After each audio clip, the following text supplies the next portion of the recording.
عزیزان محترم دیکھیں اللہ کے رسول صلی اللہ تعالیٰ علیہ وسلم کے شان و عظمت کو دیکھیں، لوگوں نے اتنا بھی خیال نہیں کیا کہ رسول اللہ صلی اللہ تعالیٰ علیہ وسلم کو کس قدر اذیت ہو سکتی ہے، کس قدر تکلیف پہنچ سکتی ہے رسول اللہ صلی اللہ تعالیٰ علیہ وسلم کو۔ جب رسول اللہ صلی اللہ تعالیٰ علیہ وسلم کے چچا حضرت عباس رضی اللہ تعالیٰ عنہ جنگ بدر میں آپ قید ہو گئے تھے، آپ جنگ بدر کے میدان میں آپ ابو سفیان کے لشکر کے ساتھ، قریش کے لشکر کے ساتھ آپ تشریف لائے تھے، رسول اللہ صلی اللہ تعالیٰ علیہ وسلم کے مقابل جنگ کرنے کے لیے آپ تشریف لائے تھے، مگر اللہ تبارک و تعالیٰ کا فیصلہ کچھ اور ہوا۔ ابھی اس وقت پر حضرت عباس رضی اللہ تعالیٰ عنہ نے اسلام قبول نہیں کیا تھا، بعد میں فتح مکہ کے بعد میں ابو سفیان نے بھی اسلام قبول کر لیا۔ الغرض اللہ کے رسول صلی اللہ تعالیٰ علیہ وسلم کے چچا ہیں حضرت عباس رضی اللہ تعالیٰ عنہ ہیں، انہیں رات میں قید کر دیا گیا، تو رات میں درد کی وجہ سے جو باندھ دیا جاتا تھا، جو بندھن باندھ دیے گئے تھے، آپ کے ہاتھوں کو اور پیروں کو باندھ دیا گیا تھا، وہ سخت باندھا گیا تھا کہ جس کی وجہ سے آپ کے بدن میں تکلیف ہوتی تھی، درد ہوتا تھا، اور اپنے اہل و عیال سے جدائی کے غم میں آپ رویا کرتے تھے، رات میں رویا کرتے تھے۔ رسول اللہ صلی اللہ تعالیٰ علیہ وسلم نے جب اپنے چچا کی درد بھری آواز کو سن لیا تھا اور آپ کے رونے کو سن لیا تھا، تو آپ رات بھر بے چین رہے، رات بھر آپ کو کسی کروٹ نیند نہیں آئی۔ سوچنے کی بات ہے، میدان کارزار میں، میدان عمل میں بنفس نفیس حصہ لینے والی شخصیت، جنگ کے میدان میں بنفس نفیس حصہ لینے والی شخصیت ہمارے آقا صلی اللہ تعالیٰ علیہ وسلم ہیں، باوجود اس کے کہ تمام دن کی محنت و مشقت ہے، انسانی فطرت کا تقاضا ہوتا ہے، انسانی جسم کے نظام کا ایک تقاضا ہوتا ہے کہ وہ تھکن کے ہمارے کچھ راحت پانا چاہتا ہے، کچھ آرام لینا چاہتا ہے،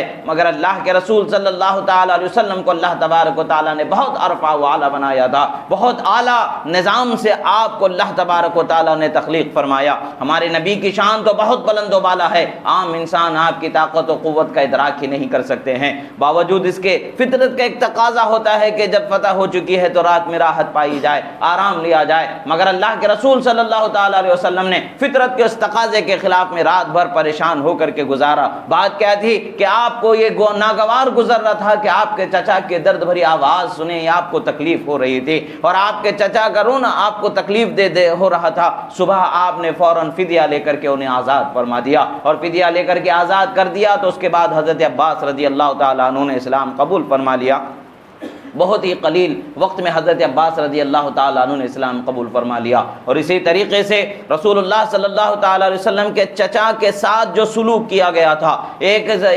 ہیں حضرت وحشی جنہیں کہا جاتا ہے، انہوں نے بعد میں اسلام قبول کر لیا، مگر قبل اسلام انہوں نے احد کے موقع پر رسول اللہ صلی اللہ تعالیٰ علیہ وسلم کے چچا حضرت حمزہ رضی اللہ تعالیٰ عنہ کے قتل کرنے والے تھے، اور آپ کا سینہ چیرنے والے، اور آپ کے ساتھ جو معاملات جنگ میں واقع میں ہوئے ہیں، آپ کے بدن کے اعضاء کو کاٹے گئے تھے، اور آپ کے پیٹ کے اعضاء کو کاٹے گیا تھا، اور اسی طریقے سے جو بھی ظلم کی ایک داستان احد کے میدان میں بھی رقم ہوئی تھی، حضرت حمزہ رضی اللہ تعالیٰ عنہ کا کلیجہ نکالا گیا، اور آپ کے کلیجے کو کاٹا گیا، چبایا گیا، اور زیور بنا کر کے پہنا گیا۔ بہرحال یہ سارے اعمال قبل اسلام کے تھے، مگر جب فتح مکہ کے بعد وحشی نے اسلام قبول کر لیا، اللہ کے رسول صلی اللہ تعالیٰ علیہ وسلم نے ان کے اسلام کو قبول کر لیا۔ اسلام ما قبل کے تمام صغیرہ و کبیرہ گناہوں کو معاف فرما دیتا ہے، مٹا دیتا ہے۔ یہ تمام ہونے کے باوجود اللہ کے رسول صلی اللہ تعالیٰ علیہ وسلم نے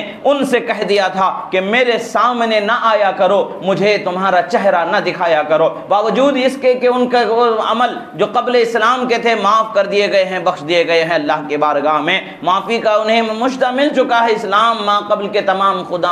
خطاؤں کو، گناہوں کو مٹا دیتا ہے، مگر پھر بھی رسول اللہ صلی اللہ تعالیٰ علیہ وسلم کو وہ اپنے چچا کے ساتھ کیے جانے والے سلوک کا درد ابھی رسول اللہ صلی اللہ تعالیٰ علیہ وسلم کو باقی تھا، اسی لیے رسول اللہ صلی اللہ تعالیٰ علیہ وسلم نے انہیں اپنے سامنے آنے سے منع کر دیا تھا۔ سوچنے کی بات ہے کہ جس کے گناہوں کو اسلام نے مٹا دیا ہے، اس کے گناہ مٹ چکے ہیں، معاف ہو چکے ہیں، اس کے باوجود رسول اللہ صلی اللہ تعالیٰ علیہ وسلم ان کو اپنا چہرہ دکھانے سے منع کر رہے ہیں، اور وہ پھر رسول اللہ صلی اللہ تعالیٰ علیہ وسلم کے شہزادے حضرت امام حسین اور آپ کے تمام کنبے پر اور آپ کے تمام اعوان و انصار پر جس قدر ظلم کیے گئے ہیں، وہ ظالموں کا کیا حال ہوگا؟ کیا کبھی رسول اللہ ان سے خوش ہو سکتے ہیں؟ کیا کبھی رسول اللہ ان سے راضی ہو سکتے ہیں؟ سوچنے کی بات ہے، تصور کرنے کی بات ہے۔ آج ہم بڑے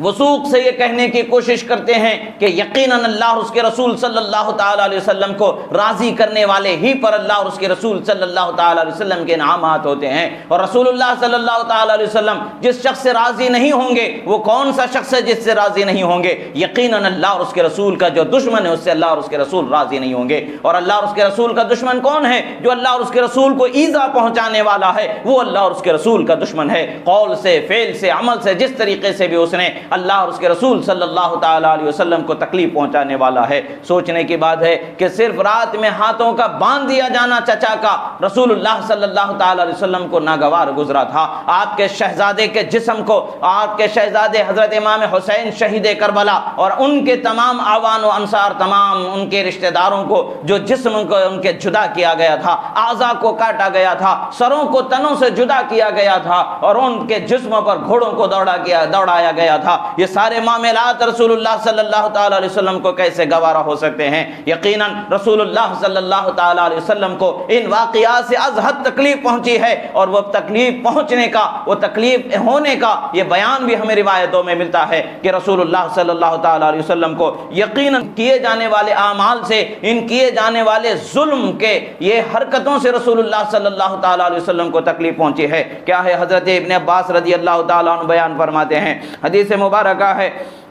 مشکات شریف میں بھی ہے، بیہقی میں بھی ہے، مسند احمد میں بھی ہے، مستدرک علی الصحیحین میں بھی، امام حاکم نے بھی روایت فرمایا ہے، تہذیب التہذیب کے اندر بھی روایت مذکور ہے۔ کیا ہے؟ رأیت رسول اللہ صلی اللہ تعالیٰ علیہ وسلم فیما یری النائم، میں نے رسول اللہ صلی اللہ تعالیٰ علیہ وسلم کو خواب میں دیکھا، اور خواب میں جیسے میں نے دیکھا کہ وقت کیا تھا؟ نصف النہار کا وقت تھا، دوپہر کا وقت تھا۔ میں نے سرکار کو خواب میں دیکھا کہ سرکار مدینہ صلی اللہ تعالیٰ علیہ وسلم کے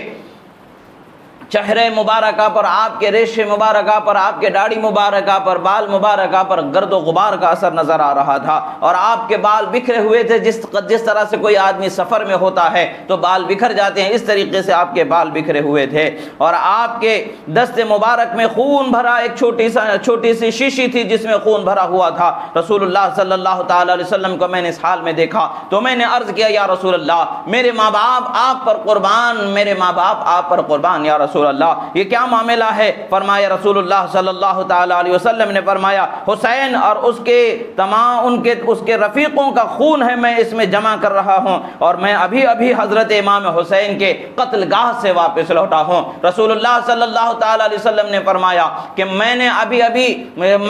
ابھی رسول پاک صلی اللہ تعالیٰ علیہ وسلم کے کلمات مبارکہ ہیں، فرما رہے ہیں، کیا فرماتے ہیں کہ رسول اللہ صلی اللہ تعالیٰ علیہ وسلم فرماتے ہیں کہ میں حضرت امام حسین اور ان کے تمام رفیقوں کے خون کو اس شیشی میں جمع کر لیا ہوں، اور میں اس قتل گاہ سے یہاں پر واپس آ رہا ہوں۔ رسول اللہ صلی اللہ تعالیٰ علیہ وسلم کے چہرے پر پریشانی کے آثار دیکھے جا رہے ہیں، تکلیف کے آثار دیکھے جا رہے ہیں۔ ان تکلیف اور پریشانی کے آثار کو دیکھ کر کے حضرت ابن عباس رضی اللہ تعالیٰ عنہ نے اپنے آپ کو بے چین پایا، اور اپنے آپ کو رسول اللہ صلی اللہ تعالیٰ علیہ وسلم کی بارگاہ میں بے چین ہو کر کے عرض گزار بنایا کہ یا رسول اللہ، یہ کیا معاملہ ہے؟ یہ تکلیف و درد کے آثار آپ کے چہرے پر ہمیں نظر آ رہے ہیں، میرے ماں باپ میں آپ پر قربان کر دوں، خدا را کیا معاملہ ہے؟ کس بات نے آپ کو تکلیف پہنچائی ہے؟ رسول اللہ صلی اللہ تعالیٰ علیہ وسلم کا یہ بیان ہمیں بتاتا ہے کہ وہ حضرت امام حسین شہید کربلا رضی اللہ تعالیٰ عنہ کے خون کو شیشی میں جمع فرما رہے ہیں، اور اس خون کو اٹھا رہے ہیں اور لے کر کے آ رہے ہیں، کہ فرما رہے ہیں کہ رفیقوں کا خون ہے، میں اسے آج صبح سے اٹھا رہا ہوں۔ ابن عباس فرماتے ہیں کہ میں نے اس تاریخ اور وقت کو یاد رکھا، جب خبر آئی تو معلوم ہوا کہ حضرت امام حسین اسی وقت پر شہید کیے گئے ہیں، یعنی جس وقت سے حضرت امام حسین کے جانثار شہید کیے جاتے رہے، اس وقت سے لے کر کے آخری شہید کربلا سید الشہداء حضرت امام حسین رضی اللہ تعالیٰ عنہ کی شہادت تک کے رسول اللہ صلی اللہ تعالیٰ علیہ وسلم نے وہ تمام منظر کو اپنی نگاہوں سے دیکھا، اور ان کے خون کو اپنے پاس ایک شیشی میں جمع فرما لیا۔